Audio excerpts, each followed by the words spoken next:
Saudações amigos aqui do canal, meu nome é João Rodrigues e estamos aqui mais uma vez para uma rápida reflexão na Bíblia Sagrada. E eu quero te avisar já que desde agora, quando se por acaso essa mensagem trouxer alguma edificação, te ajudar em alguma coisa, compartilhe com os teus amigos, tá ok? Dá um like aí embaixo e vai ajudar a gente aqui a continuar fazendo esse trabalho para vocês aí, tá bom? Eu gostaria de meditar com você num texto bíblico que fica na segunda epístola de Pedro, no capítulo 2, o primeiro versículo está escrito assim: E também houve entre o povo falsos profetas, como entre vós haverá também falsos doutores, que introduzirão encobertamente heresias de perdição e negação o Senhor que os resgatou, trazendo sobre si mesmos repentina destruição ou repentina perdição, como tem em algumas versões. Muito bem, esse versículo bíblico que eu li para nós, para nossa meditação, é porque tem uma coisa que está me preocupando muito, tem um ensinamento que está me preocupando muito. Eu ouvi a primeira vez há uns 2 anos atrás, ou mais. Estava num jantar e uma pessoa me apresentou a outra, me apresentando como estudioso da Bíblia, e a pessoa rapidamente abriu a Bíblia nesse texto bíblico aqui, ó, na primeira epístola de Pedro, no capítulo 3, no versículo 19, e leu para mim, para me dizer algumas coisas. Observe bem aqui. No qual também foi e pregou aos espíritos em prisão, os quais noutro tempo foram rebeldes, quando a longanimidade de Deus esperava nos dias de Noé, enquanto se preparava a arca, na qual poucos, isto é, 8, almas se salvaram pela água. A pessoa, ao ler esse texto bíblico, começou a me dizer coisas e disse: olha, me desculpa, eu sei que você não vai concordar comigo, mas eu não posso fazer nada, porque se você não quiser concordar comigo, você vai continuar no erro. O que eu quero te dizer, dizendo essa pessoa a mim, o que eu quero te dizer é que Jesus Cristo, ao morrer, ele desceu no inferno e salvou as almas que tinham morrido no pecado. Retirou aquelas almas dali. Eu fiquei observando aquele Senhor falar. E ele disse: e isso aconteceu e as pessoas não dizem isso. Então, da forma como Jesus Cristo desceu nos mais profundos da terra, no inferno, ele salvou. Mas o mais interessante, ele deu uma risada e disse: o mais interessante é que mesmo estando lá no inferno, muitas pessoas receberam a pregação de Jesus Cristo e não quiseram saber. Eles continuaram lá. Amados, isso é muito perigoso. Por que essa doutrina é muito perigosa? Muito perigosa. Porque nas entrelinhas desse ensinamento perverso estão coisas terríveis, como por exemplo, vou te dizer uma agora. Se eu falar isso para uma pessoa, eu vou deixar muitos caminhos para que a pessoa possa pensar em determinadas situações como isso aqui. Vai dizer: ué, então se essas pessoas estavam em tormentas, estavam atormentadas pelo fogo, porque a Bíblia diz que lá haverá pranto e ranger de dente, onde o bicho não morre, o fogo não se apaga. Se as pessoas estavam lá desse jeito e um pouco só veio, o outro quis ficar lá, então significa que o inferno não é tão ruim assim, amados. Encobertamente as heresias estão entrando, e se nós não tivermos discernimento de espírito, se nós não estudarmos a Bíblia Sagrada, o que vai acontecer conosco? Essas coisas podem entrar e nos intoxicar. A nós não, porque nós já temos uma certa maturidade, mas algumas outras pessoas que estão iniciando na fé cristã, elas não podem ser intoxicadas com esse veneno. E as pessoas vêm com uma voz suave, com uma voz de teólogo. Ele se identificou para mim como teólogo, que tinha se formado em uma determinada escola de profetas que tem. Eu não vou falar o nome por uma questão ética, naturalmente. E eu fiquei admirado de uma pessoa ter ficado tão cega dessa forma. E eu vou te explicar que a coisa não foi assim. Você sabe por quê? Quando Jesus chegou e pregou, a palavra pregar, algumas traduções trazem também, e vale também, como proclamar. Proclamar significa bradar em alta voz. Seguramente Jesus Cristo ali, como ele chegou e não passava desapercebido nem aqui na terra, imagina como chegando lá triunfante. Quando chegou, ele foi visto por todos. E ali, naturalmente, ele disse: eu sou a salvação da qual Noé falava. Vocês rejeitaram, mas eu agora chegou o momento em que eu apareci. Mas não para salvar aquelas pessoas. Porque se Jesus Cristo, nos próprios seus ensinamentos, ele diz que 2 pesos e 2 medidas não são justos. Por que ele vai, então, permitir ensinar isso para nós? Porque nessa geração que morreu antediluviana, que foi o que esse moço me disse, e tem mais gente pregando por aí, por isso que eu me preocupei e tenho que falar isso com você.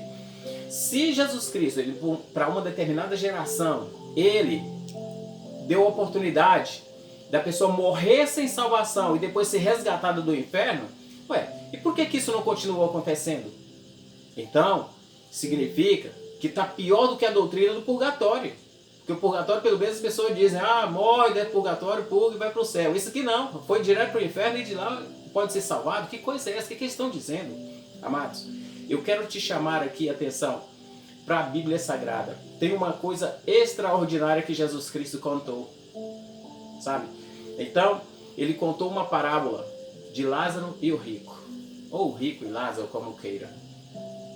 Então Jesus Cristo não usa 2 pesos e 2 medidas, tá certo? Na parábola do rico e Lázaro, eu queria te chamar aqui, a primeira coisa que eu quero que você saiba, eu quero te levar para esse ambiente geograficamente.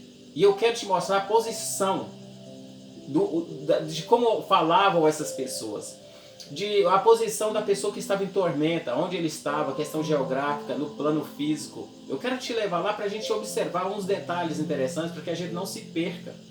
Porque outra coisa que Jesus Cristo falou, e ele não pode se contradizer na sua palavra, ele disse em Hebreus 9:27, me parece, eu anotei aqui 9:27, sim, Hebreus 9:27, está escrito assim: ao homem está ordenado a morrer uma única vez, vindo depois disso o juízo. Jesus Cristo não é homem para que minta, ele não faz confusão. O Espírito de Deus não é um espírito de confusão. Na parábola do rico e Lázaro, eu vou te contar.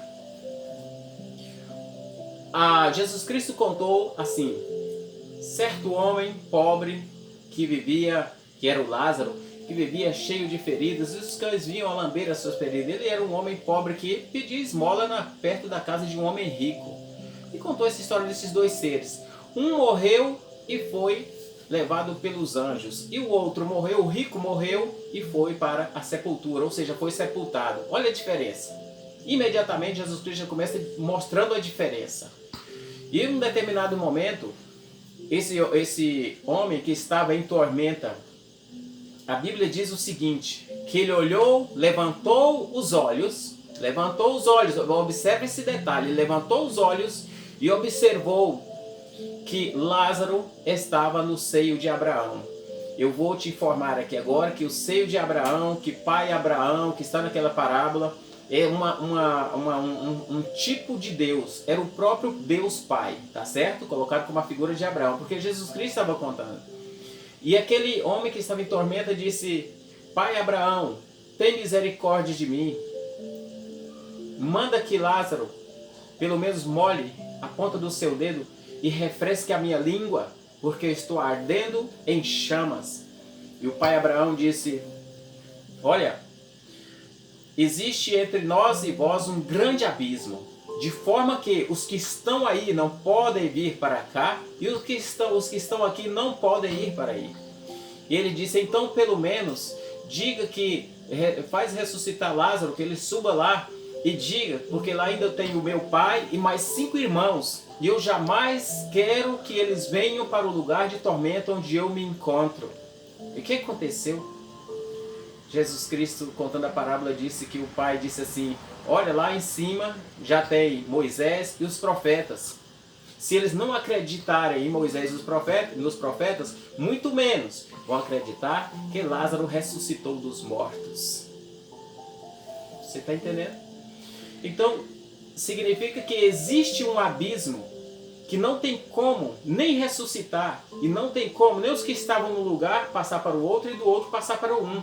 O que acontece é que nesse período, antes de Jesus Cristo vir à terra e morrer, todas as pessoas que morriam desciam.